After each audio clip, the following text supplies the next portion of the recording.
Hello, my name is Brandon Devnich. I'm from Pegasaas.com. I am the founder and primary architect of the Pegasaas Accelerator WordPress plugin, and this recap is for version 2.2.12.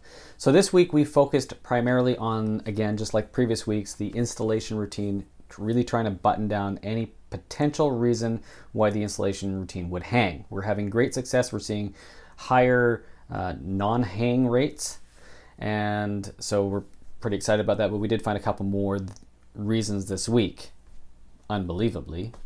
We thought we'd hammered them out in the last 6 months, but there's been a couple more that we've found.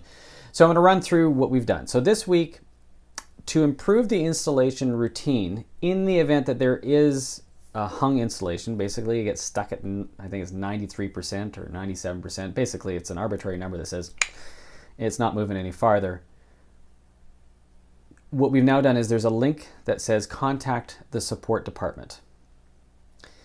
And it used to just take you to our website and you could enter that information in. Now what it does is it actually opens up a support form directly in the plugin that when you fill it in, it will pass along to us diagnostic information so that we can troubleshoot the issue much faster.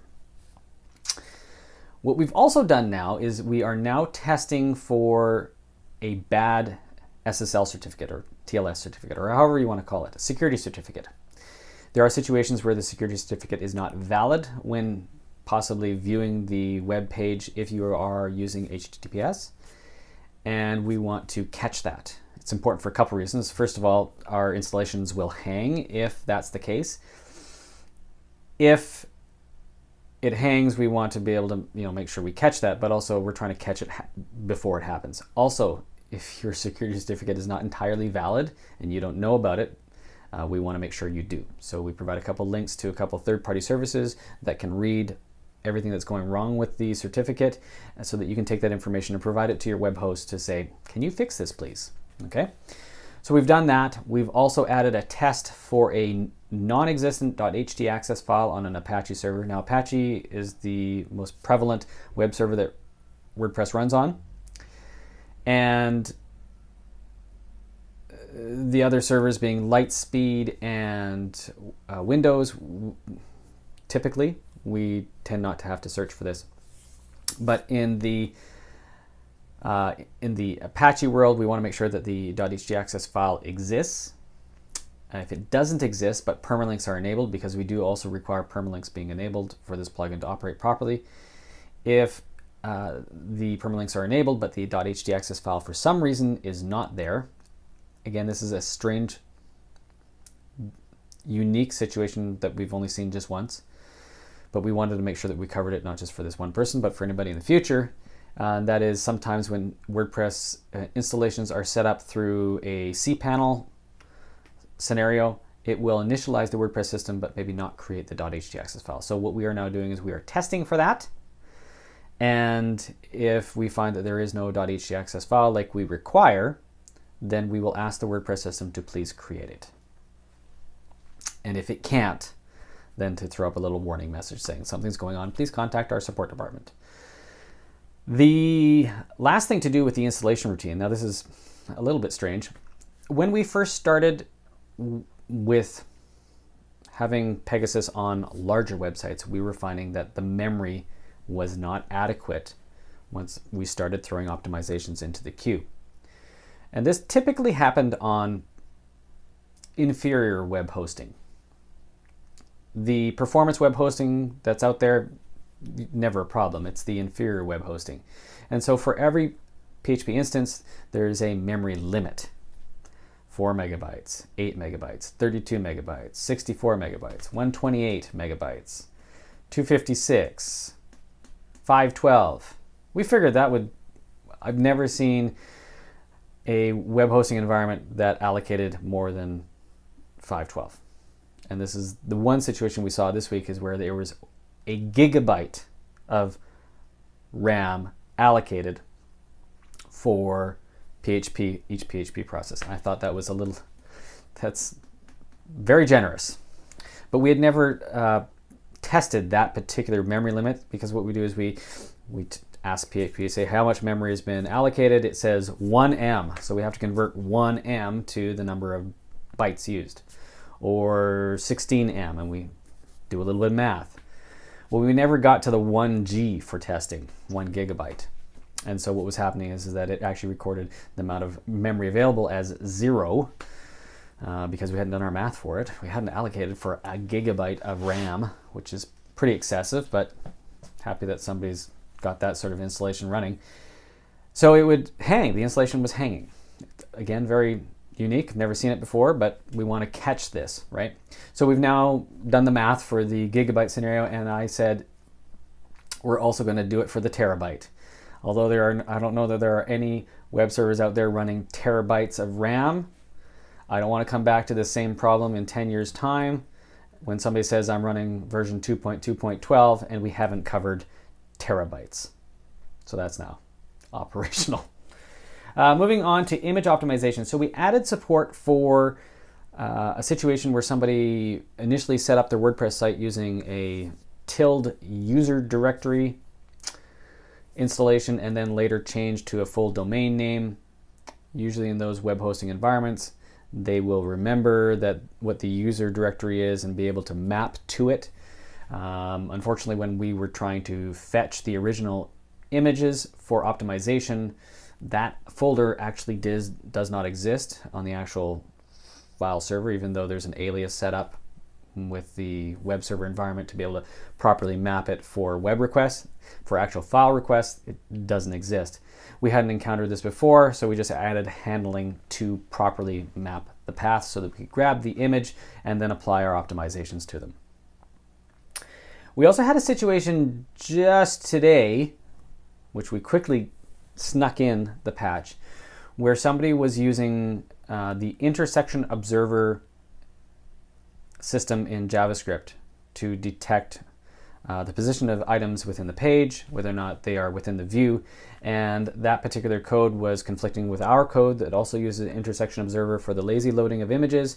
So we just changed up the naming convention for some of the variables used within our code so that it doesn't conflict with the boilerplate code found in these other JavaScripts.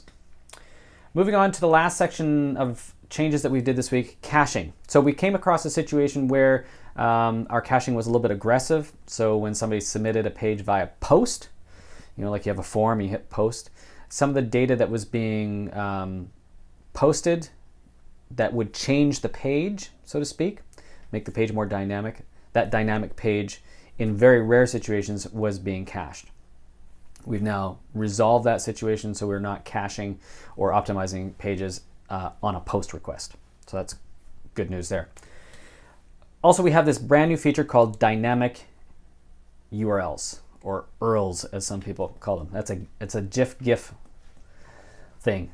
Tomato, tomato. I don't care how you say it. It's basically dynamic query string at the top of your page. Sometimes you might see this when you come to a web page where it might say forum equals 22 and comment equals 87 and whatever.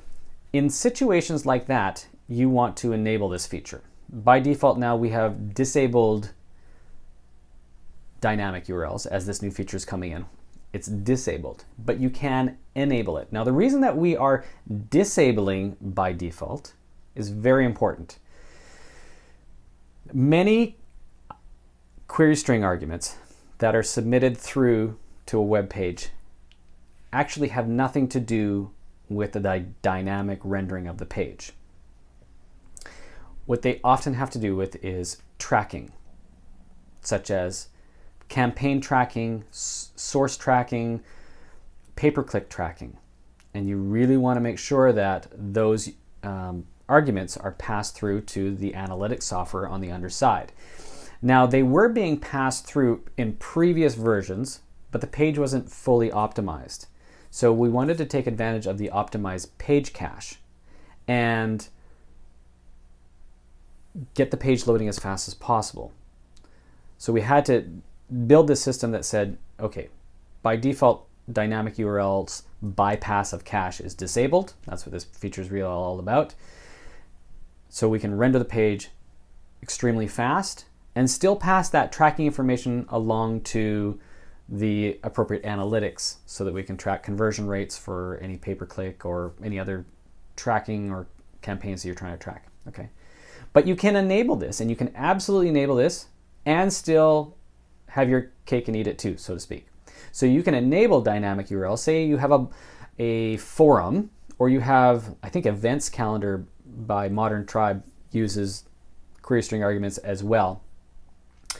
And in those situations, they pass along, say, the month, like in the calendar, you know, what month and what year, and so that you can navigate through and properly render the page underneath.